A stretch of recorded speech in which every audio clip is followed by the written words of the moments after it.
hoje, na aula, a gente vai começar falando sobre uma operação nova chamada multiplicação por um número real.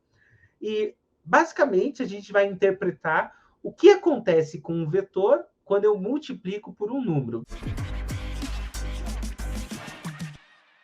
A gente vai fazer a multiplicação e ver o que acontece quando você pega um vetor, e veja aqui pela definição que é um vetor qualquer diferente de zero, e um número, e você multiplica esse número pelo vetor. Então, você pode pegar um vetor, multiplicar por 2, por 3, por 4, por 20, por raiz de 2, por raiz de 3, por números negativos, menos 2, menos 3, menos π, menos qualquer coisa, e o resultado é o que a gente quer investigar hoje. Qual vai ser o resultado da multiplicação de um vetor por um número? Em alguns casos, né, o número é chamado aqui de escalar. Quando você lê produto por um escalar, ou por um número, é a mesma coisa, tá? O escalar é um número, então, né? E veja só, suponha que eu tenha um vetor, aqui na definição, nesse início, você não pode escolher o vetor nulo. Precisa ser um vetor qualquer. Pode apontar para a esquerda, para a direita, para cima, diagonal, para baixo, para qualquer direção que você queira. Pode ter o sentido que você quiser e o tamanho que você quiser, com exceção do zero, tá? E aqui você vai selecionar também um número que não seja o zero, embora também poderia fazer com o zero, né? E esse número pode ser qualquer. Como pode ser qualquer, e como a gente vai fazer, escrever aqui a regra, como que eu faço a multiplicação, eu não vou falar assim, para o 2 é assim, para o 3 é assim, a gente vai generalizar para entender isso daqui, né? Agora, perceba que o produto do escalar K pelo vetor V, e aqui é a primeira coisa, ó, o resultado desse produto é um vetor. Sempre que você vai definir alguma coisa, seja uma operação, um objeto, qualquer coisa do tipo, mas principalmente quando você vai definir uma operação entre dois objetos, por exemplo, como é o caso aqui, você precisa definir quais são os objetos de entrada na operação, nesse caso é o vetor e o número real, e qual é o objeto de saída. Então, perceba, em primeiro lugar, que o produto de um número por um vetor é um vetor. Esse vetor eu estou chamando pela letra P. E perceba que tem uma seta em cima, porque ele é um vetor. E eu escrevo que é K, que é o número, vezes V. Onde é número não tem seta, onde é vetor tem seta. Então, veja que o produto, ele é um... O produto de vetor por número é um vetor. Beleza. Quando o resultado de uma operação é um número, não é esse caso, é um número, você precisa ensinar, dizer, pela definição, como se calcula esse número. Mas como o resultado aqui, como a operação é um vetor, eu tenho que dizer aqui como que eu construo esse vetor. Quando eu estava ali atrás, na definição de soma, quando eu coloquei isso aqui para vocês, mostrei esse desenho, eu estava indicando para vocês como eu opero a soma a partir de dois vetores. Aqui o resultado, os valores operados eram vetores e o resultado é um vetor. Como eu opero isso daqui? Somando, colocando a extremidade de um com a origem do outro. E aqui está a regra, a forma de operar. Localizei o vetor com um desenho. Mas aqui, sempre que eu preciso definir, presta atenção nisso, sempre que eu preciso definir um vetor, o que eu preciso conhecer é o seu módulo, a sua direção e o seu sentido. É isso. Se eu tenho um vetor, se eu digo, eu sei qual é o vetor, eu digo, eu sei o seu módulo, sua direção e seu sentido. Então, por exemplo, se você está falando de um vetor da esquerda para a direita, que tem tamanho 2, você sabe o módulo, direção e sentido dele. E assim por diante. Então, sempre que você tem conhecimento de um vetor, você está dizendo que você conhece, você não precisa declarar qual é, mas você conhece o seu módulo, a sua direção e o seu sentido. Tanto que, nessa definição, quando eu falo assim, ó, dados um vetor V diferente de zero, embora eu não esteja falando para você qual é esse vetor, ainda assim, você sabe com certeza qual é esse vetor. O que eu quero dizer com isso? Você sabe qual é o módulo, direção e sentido do vetor de entrada. E se eu quero definir a saída, o que eu preciso, então, é definir o seu módulo, a sua direção e o seu sentido. É isso que eu tenho que fazer, tá? Se eu definir o módulo, direção e sentido do resultado, eu defino qual é o produto, tá? Antes da gente prosseguir e identificar qual que é o módulo direção e sentido, você vai perceber que essa operação acontece de uma forma bem simples. Então, aqui está o nosso software para a gente ver vetores. Eu vou tirar o eixo. Então, vamos imaginar um vetor aqui para iniciar. Vou construir um vetor. Esse vetor ele vai 2 para a direita e 1 para cima. Tá? Vamos supor que eu queira encontrar o vetor que seja o dobro desse. O dobro desse é um vetor que vai 4 para a direita e 2 para cima. É esse daqui. Esse vetor de baixo é o dobro do de cima. E o que a gente acaba percebendo? Que esse vetor, pensa a direção dele. A direção, essa diagonal aqui, é a mesma para ambos. O sentido é o mesmo. Só que o tamanho é o dobro. Esse vetor de baixo é o dobro do vetor de cima. Vamos olhar outro aqui, ó. Olha esse vetor que vem daqui até aqui, que é 2 para a direita. Olha esse vetor que vem daqui até aqui, ó, que é 6 para a direita. Esse vetor de cima e o de baixo, ambos têm a mesma direção, que é a direção horizontal. Ambos têm o mesmo sentido, da esquerda para a direita. Esse daqui, ele é maior do que aquele. Esse é o triplo do tamanho daquele. Esse vetor é 3 vezes esse vetor. Legal? Viu como é simples? Olha só aqui. Esse vetor de referência aqui. Esse vetor de referência é metade desse primeiro vetor. Porque ele mantém o mesmo sentido, a mesma direção, mas tem metade do tamanho. Esse vetor IJ é 1/6 desse vetor GH. Por quê? Porque ele tem o mesmo sentido, a mesma direção, mas tem 1/6 do tamanho. E o GH é 6 vezes o IJ. Percebe o que a multiplicação faz? Ele aumenta ou diminui o tamanho do vetor, mas mantém a sua direção. Tá vendo? Agora, esse AB e esse CD, o CD é o dobro desse, mas olha uma coisa importante. Você vai falar, então esse CD é 4 vezes o IJ? Esse aqui é 4 vezes esse? E a resposta é não. Porque a multiplicação por escalar não muda a direção. Diga-se passagem, não tem como... nossa, veja, ó, olha só uma pegadinha. Ó. Esse vetor, 3 para a direita. Esse vetor, não gostei de 3. 6 para baixo. 1, 2, 3, 4, 5, 6. 6 para baixo. Esse aqui é o dobro desse? Não. O tamanho pode ser o dobro, o módulo é o dobro. Mas o vetor, esse aqui, não é 6 vezes esse. Porque a multiplicação por escalar, ela tem uma propriedade que ela mantém a direção do vetor. Beleza? Tá, ótimo. Agora, esse vetor aqui, ó. NO e IJ. Lembra que eu já comentei para vocês que esse é o vetor oposto? Gato passando. Vaza. Tá vendo que esses vetores são opostos? São, né? Mantém a mesma direção, tem sentidos opostos. Esse é menos 1 desse. Se eu multiplicar menos 1 por esse, eu chego nesse. Se eu multiplicar menos 1 por esse, eu volto naquele. Tá? Existe um número que multiplica. E veja só, esse vetor, ó, que é 3, tem 3 pedaços para lá, né? E esse vetor que vem daqui até aqui, qual é a relação entre eles? Esse de tamanho é o dobro, o de baixo é o dobro do de cima. Mas eles têm sentido opostos.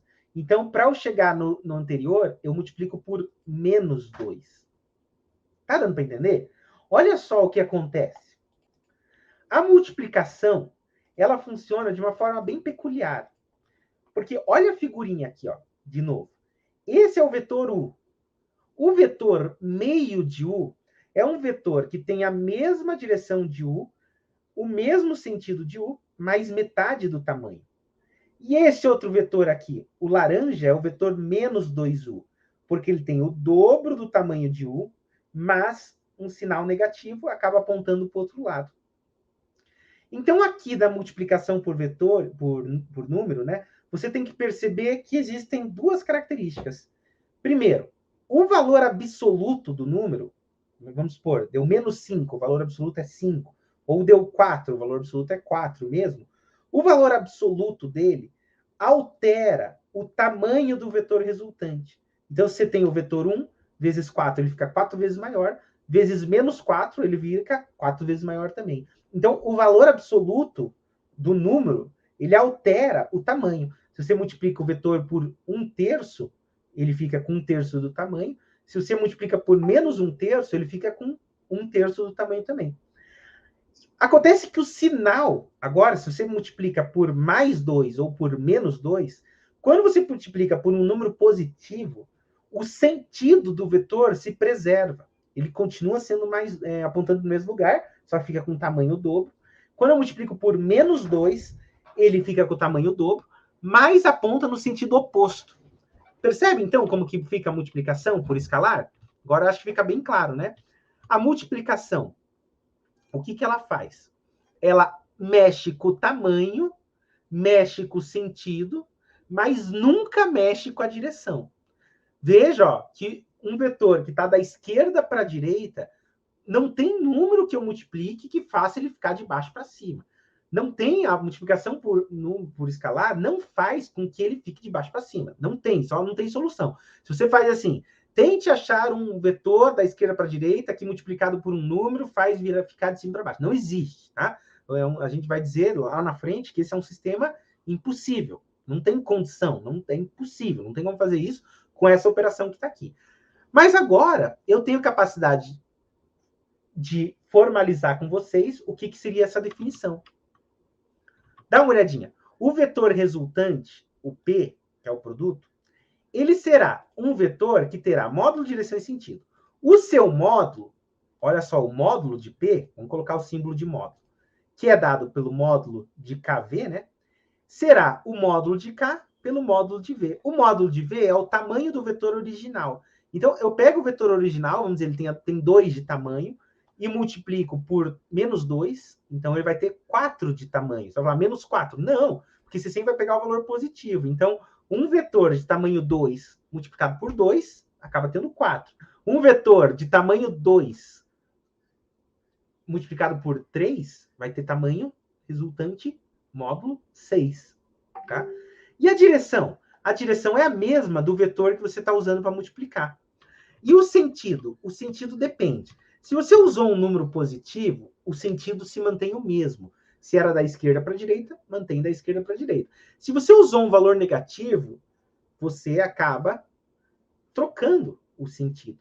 Olha que interessante. Quando você multiplica um número por menos 1, o número 1 faz com que o vetor tenha o mesmo tamanho, o número menos, o sinal menos, faz com que o sentido fique contrário. Vai ser um vetor que tenha o sentido V, de V, mais o tamanho de V, mais sentido oposto. Vai ser o vetor oposto. E olha só, lá atrás, ó, quando eu defini o vetor oposto não era o menos V? Então, parece que as coisas se fecham, tá? Mas aqui tá. Agora, alguém poderia falar, professor, se eu usar o zero ou o vetor nulo, qual que é o resultado? O resultado é zero. Beleza? Algumas coisas. Se a gente tiver um vetor KV, o que é KV? É um vetor, são os vetores resultado das multiplicações de V por K. Vamos supor que eu tenha um vetor qualquer aqui de ponta da esquerda para a direita. Agora eu vou fazer o produto, ó, KU. KU é um vetor. Em vez de ele colocar em cima, ele poderia, tá? Ele resolveu colocar ali, não tem problema, porque é o mesmo vetor. Por que é o mesmo vetor? Mesma direção, sentido e módulo, né? São iguais. Mas eu quero deixar lá em cima. Tô afim. Ele é o meu vetor. O que acontece se eu pegar esse vetor aqui e multiplicar por 2? Como é positivo, mantém o sentido. Como eu multipliquei por 2, tem o dobro de tamanho. Se eu multiplicar por menos 2, vamos ver por 2 primeiro? Olha só o que vai acontecer. Olha o vetor resultante quando eu multipliquei por 2. Ele ficou com a mesma direção, o mesmo sentido, mas tem o dobro de tamanho. E se eu multiplicar por 3? A mesma direção, o mesmo sentido, mas ficou com 2,9 tamanho. Se eu multiplicar por 5, a mesma direção, o mesmo sentido, mas tem 5 vezes maior. Vê o que um produto faz? Ó? E se eu multiplicar por um número quebrado, tipo 1/3, 0,3? 3 décimos. Vai ficar mesma direção, mesmo sentido, porque ainda é positivo, mas com 1/3 de tamanho. Se eu multiplicar por 0, ele some, dá o vetor nulo. Se eu multiplicar por -1 agora, -1 vai te dar um vetor que tem a mesma direção, e peraí, é menos. Então ele trocou o sentido. Ele está apontando daqui para lá, agora ele aponta de lá para cá. -1. E como tem -1, acaba tendo o mesmo tamanho. E por -2? -2, ele vai ter a mesma direção, sentido oposto, ele aponta para o outro lado, porque ele é negativo, e o dobro de tamanho. Tá vendo que é o dobro de tamanho? Ó. E -5? A mesma direção, sentido oposto, porque é negativo, e positivo. Percebe que interessante? Ó, aqui eu deixei, então, agora, variando os possíveis valores de K. Aqui o programinha vai de -5 a 5, mas poderia ir de menos infinito até infinito. Nada me impede de colocar vezes 100, vezes 1000, vezes menos 1000, vezes menos 1 milhão, 1 bilhão, qualquer número que você queira, porque é um número real, pode ser qualquer um. Mas aqui, de -5 até 5, já me permite entender uma coisa. Quando eu uso esse vetor que eu escolhi, mas poderia escolher outro, ó, pode ser um unitário. Esse vetor de base, quando eu escolho esse vetor de base, quando eu vou variando, olha, variando os valores de K, os números reais, quando eu vou variando os números reais, os vetores resultantes possíveis, que são esses, ó, os vetores possíveis dessa conta da multiplicação, que é o que você está vendo na figura, está mudando, mostrando todos os possíveis, alguns deles, né? Qualquer uma das possibilidades que saem desse produto são sempre colineares, estão sempre na mesma linha. Independente do valor que você escolha para cá, não tem como o resultado ficar assim ou assim. Por causa da minha escolha de AB, os resultados possíveis da multiplicação por escalar sempre estão em cima da mesma reta suporte. São colineares. Você vai falar, não, professor, como assim? Porque lembre-se que, por conta da escolha de representantes, tanto faz se eu escolher colocar aqui em cima ou lá. Mas o que vai acontecer é que todos os vetores, eles serão, em outras palavras, paralelos. Não tem como sair esse daqui, nem aquele ali. Percebe? Em compensação, perceba que isso é válido se eu trocar o meu vetor de base. Ó.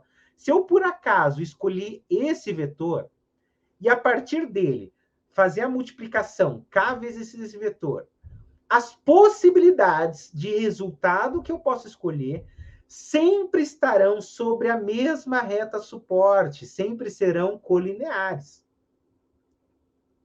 Nunca estará, por exemplo, nesse caso, horizontal. Se eu escolher assim, por exemplo, mesma coisa. Se eu for fazer a multiplicação desse vetor, meus possíveis resultados sempre estarão na mesma reta. Sempre, na verdade, o termo correto é sempre serão colineares. Se eu escolher assim, sempre serão colineares. Se eu escolher assim, sempre serão colineares. Não tem como eu escolher um número, fixar um vetor e chegar com um vetor resultante que me dá isso daqui. Tem que entrar isso na cabeça de vocês, ó. Não tem como eu pegar, faz esse vezes 1 me dá esse. Não dá. Esse aqui, ó, esse que tem o dobro de tamanho daquele. Eu pego isso aqui, multiplico por 2, dá esse aqui. Não dá. Embora o tamanho realmente seja o dobro, a multiplicação por escalar é uma operação bem específica, que preserva a direção e trabalha com o seu tamanho e o seu sentido. Preserva a direção. Então, acaba gerando resultados colineares. Eu quero que você dedique um tempo para você entender esse resultado, tá? Você olhar e falar, beleza. Então, olha o que está escrito aqui, ó.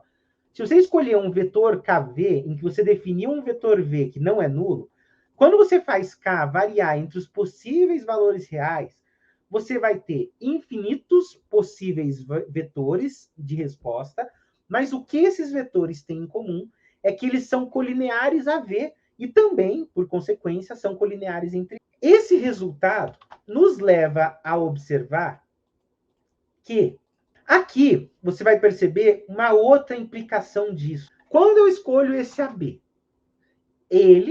existem números reais que vão gerando cada um desses vetores. Se eu quiser gerar esse vetor, ó, que vem daqui até aqui, o que esse resultado está me dizendo de outra forma é que vai existir um número, que talvez você já saiba qual que é, que multiplicando esse vetor eu chego naquele. Ele é, nesse caso, o 2. O que esse resultado está me dizendo de outra forma é que sempre existe um número que, quando os vetores têm a mesma direção, eu posso pegar esse vetor, multiplicar por esse número e chegar naquele. Por exemplo, qual o número que multiplicado por esse daqui me dá esse? Resposta, -5. Qual é o número que multiplicado por esse me dá esse? Resposta, 1.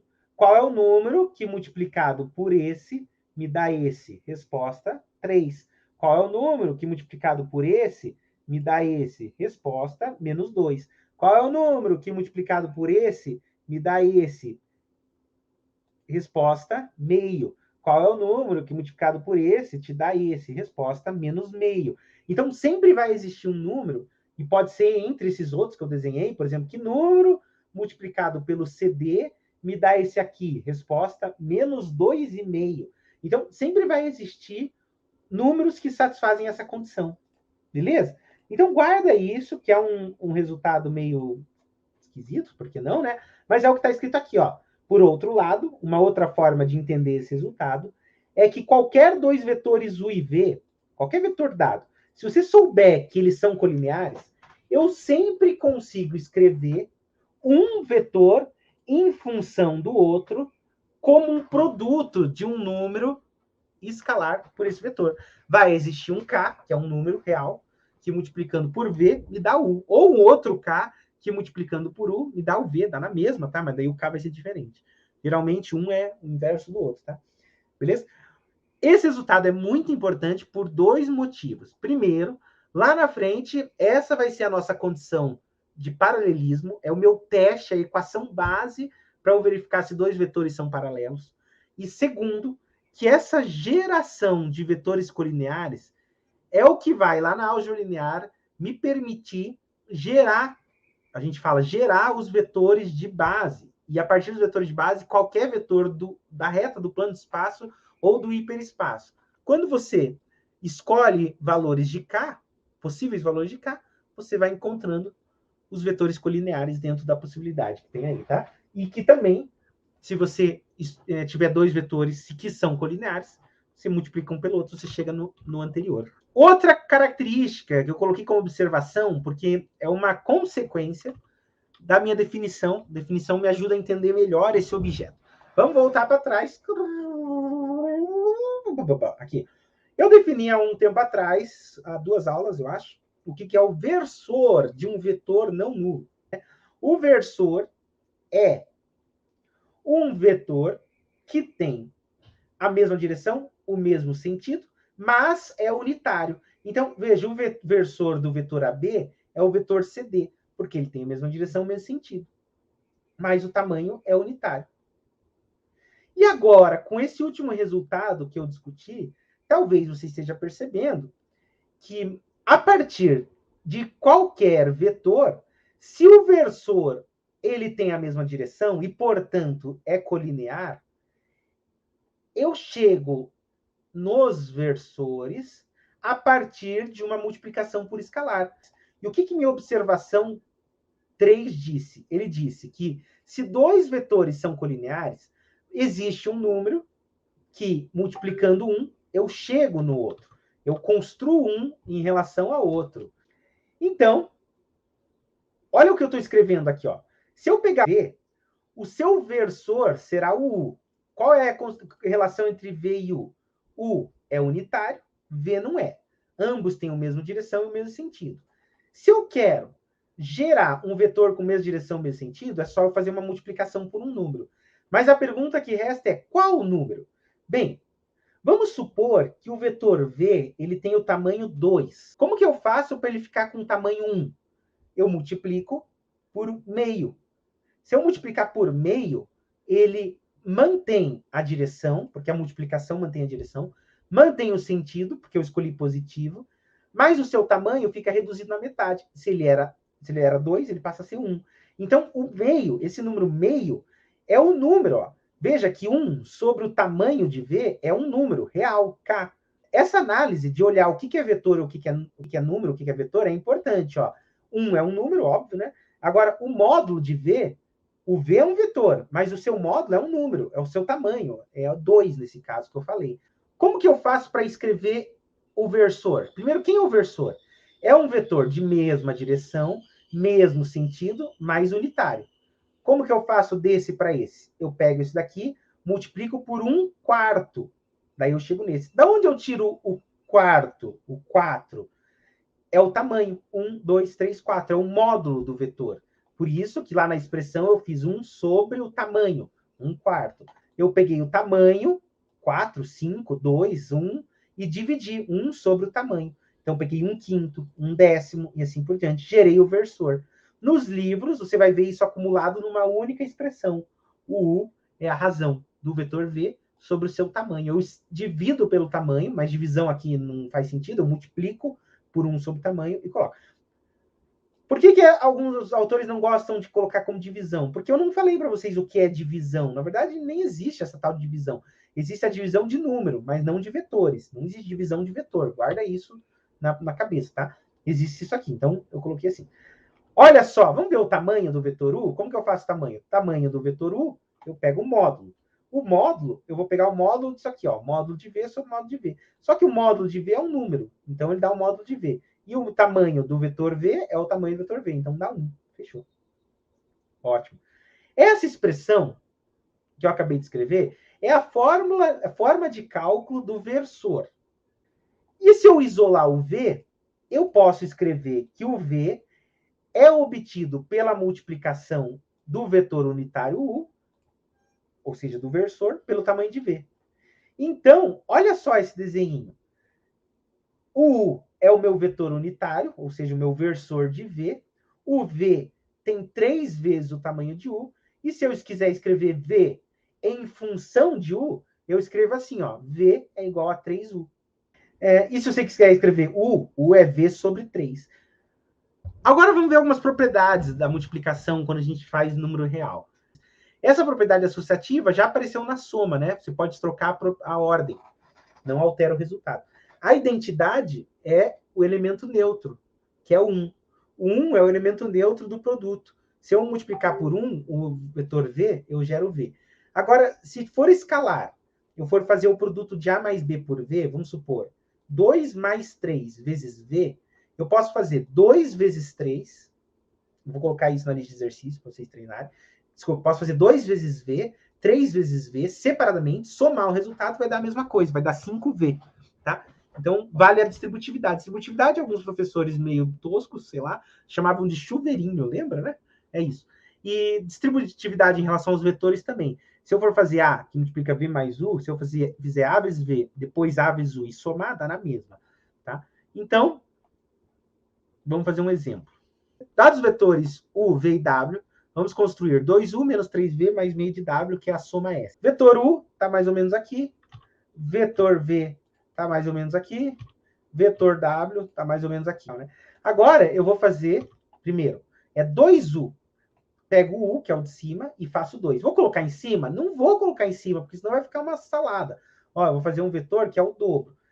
Como é o dobro, mantém a direção, o sentido é positivo, mas o tamanho é o dobro. Beleza. Agora, eu vou pegar e vou fazer menos 3V. Olha o V aqui. Menos 3V, como é negativo, ele vai apontar para o outro lado. Ó. Vou colocar menos 3V. Ó. Vamos supor 1, 2, 3. 3V, tá aqui. Adianta eu colocar esses representantes? Não dá, não é uma boa ideia. Por quê? Porque eu não vou conseguir fazer a soma. Então, em vez de pegar aquele representante, ó, olha, eu vou trocar, não vou pegar aquele, vou pegar outro, coincidindo. Agora, eu tenho que fazer, só que eu vou fazer meio dele.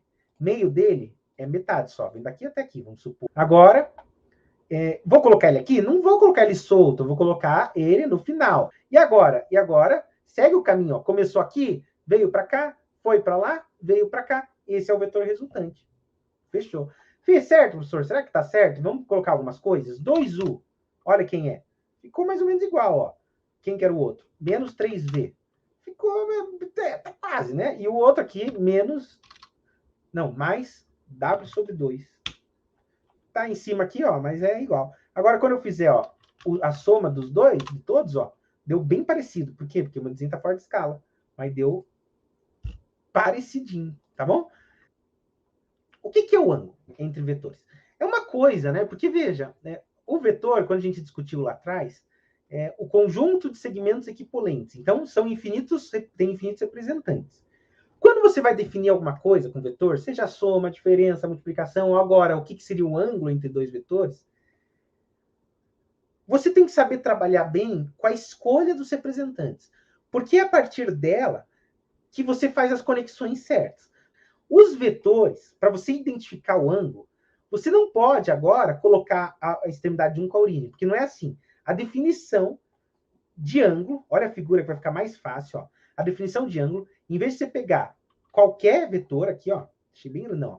Em vez de pegar qualquer representante, esses dois não valem. Você tem que escolher outros representantes, ou seja, vetores, segmentos, que preservem a direção, o sentido e o módulo, mas que estejam em outra posição, de forma que na escolha você coincida a origem. Ah, professor, posso manter o U aqui e trazer o V junto? Pode. Posso manter o V junto aqui e trazer o U para cá? Pode. Pode desenhar tudo de novo e trazer os dois para um novo lugar? Pode. O que você achar melhor. Aí, quando você coincidiu a origem dos dois, nesse caso, você coincidiu, não adianta olhar ângulo aqui, não adianta cruzar os vetores, não adianta colocar o final de um com o final do outro. Às vezes até poderia adiantar, mas vai parecer meio estranho. Para você não errar, você coincide a origem. Aí você vai me perguntar, beleza, professor, qual que é o ângulo? Porque eu, você que é mais esperto, talvez esteja vendo dois ângulos. Embora eu tenha denotado um único ângulo na figura, existe um outro ângulo que fecha o de 360 graus. O ângulo chama replementar. Mas pela minha definição de ângulo, a proposta é que você vai sempre escolher o menor entre esses dois, que nesse caso é o ângulo AOB. É esse, é o menor entre eles. Você poderia ficar em dúvida se é o maior ou o menor. Por coincidência, consequência, como você está escolhendo sempre o menor, o ângulo sempre vai estar entre 0 e 180 graus, ou entre 0 e π. Não tem como ser maior do que 180, porque vamos supor que você pensasse, o ângulo entre esses vetores é 270 graus. Aí eu falaria, peraí, na verdade é 90, porque é sempre o menor, tá? Então o ângulo entre dois vetores é sempre o menor entre eles. E por consequência, está entre 0 e π, tá? Leia a definição, olha lá. O ângulo de dois vetores U e V não nulos é o ângulo θ formado pelas semirretas OA e OB. Quando eu digo que OA é o representante de U e digo que OB é o representante de V, eu escolhi os representantes de forma que eles coincidam a origem. Agora, eles têm a mesma origem. E o ângulo, agora, é tal que é o menor. É aquele entre 0 e π. Agora, vamos ver alguns ângulos notáveis que a gente chama, né? Se por acaso o ângulo for π, ou seja, 180 graus, olha a figura como eles vão se comportar. Você vai ter U para cá, V para lá, e o ângulo será de 180 graus. Nesse caso, o que eu posso dizer de U e V? U e V, eles têm a mesma direção. Nesse caso, ambos são horizontais, mas poderiam ser ambos verticais, ambos na diagonal, tanto faz, né? Só que o sentido, por causa do ângulo, é negativo, é contrário. Um ficou para um lado, o outro ficou para o sentido oposto. Percebe? E os tamanhos? Tamanho nada a ver. O ângulo não fala sobre o tamanho, o ângulo fala sobre o sentido. Um pouco sobre a direção e o sentido, né? Então ele muda o sentido. Se o ângulo entre os vetores é 30 graus, sei lá qual é o tamanho entre eles. Só sei que um está em um certo lugar, o outro está 30 graus deslocado. E aqui é 180. Agora, se o ângulo for zero, pode ser que o ângulo seja zero? Pode. Nessa figura, se eu colocasse os dois coincidindo a origem, ficaria bem ruim de ver, porque o U ficaria em cima do V. Mas o que eu posso concluir é que quando eu coincido a origem e o ângulo mede zero, é porque eles têm a mesma direção e o mesmo sentido. E agora, último caso, se o ângulo for um outro ângulo notável de π sobre 2 de 90 graus. Qual a característica dos vetores? Você rapidamente falaria para mim, tenho certeza, você falaria, professor, os vetores são perpendiculares. E eu falaria, tá, beleza, você até tá certo, só que a nomenclatura não tá muito boa. Por quê? Assim como eu fiquei um tempão falando que comprimento não é uma boa nomenclatura para módulo, porque o vetor é uma estrutura que não representa sempre tamanho. Aqui a perpendicularidade é uma condição geométrica, que você vai lá, na prática, você chega e olha duas paredes, você pega uma parede aqui, pega outra parede aqui, elas se encontram, formando 90 graus, e você fala, as paredes são perpendiculares, e você acertou. Mas os vetores são conjuntos, e essa ideia de perpendicularidade, ela não sobe nesse nível de abstração. Ela não fica assim, tipo, então um conjunto é perpendicular. Conjunto não existe perpendicularidades entre conjuntos.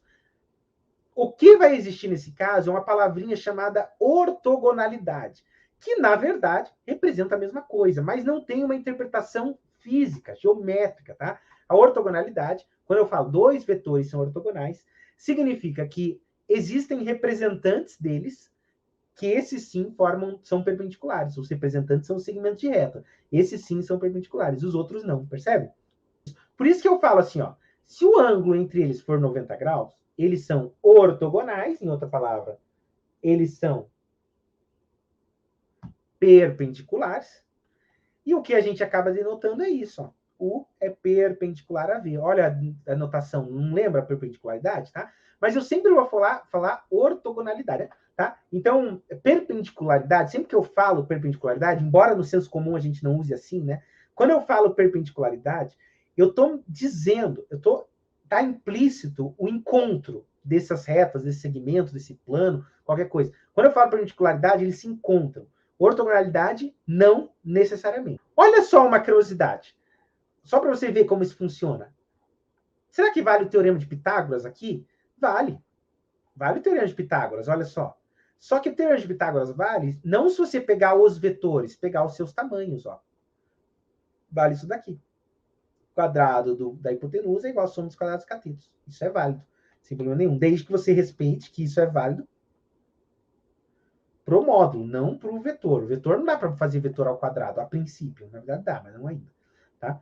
Outra curiosidade, o vetor nulo ele é considerado ortogonal a qualquer outro. E agora, outra característica. Vamos supor que o U é ortogonal a V. Ou, nessa figura, que o U tem um ângulo θ a V. Não necessariamente 90. Mas vamos supor que existe um ângulo entre U e V. Sempre vai existir.